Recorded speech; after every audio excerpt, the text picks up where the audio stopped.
កុំយកមុខយកមាត់តែម្នាក់ឯងចែកគេខ្លះទៅ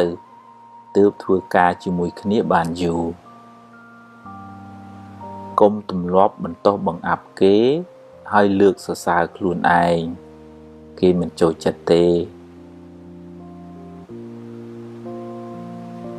រាប់អានមិត្តភក្តិ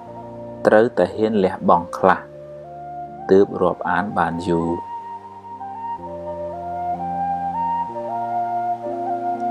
សម្រាប់កំហឹងចោល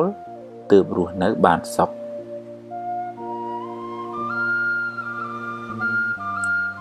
បើខ្ចីហើយសងសឹមឲ្យខ្ចីបើខ្ចីមិនសងទេកុំឲ្យខ្ចីអីមានសទ្ធាប៉ុន្មានឲ្យប៉ុណ្ណឹងទៅពេលគេធ្វើត្រូវចេះសរសើរខ្លះផងកុំប៉ិនតែខាងបន្ទោសពេក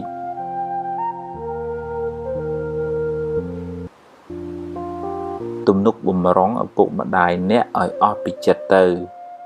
កុំចាំពេលគាត់ស្លាប់បានយំមិនប្រសើរទេចេះទទួលខុសខ្លះផងកុំប៉ិនតែខាងចង្អុលមុខគេពេក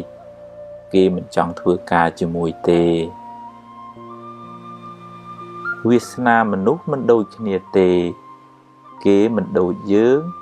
យើងមិនដូចគេកុំប្រៀបធៀបគ្នាអី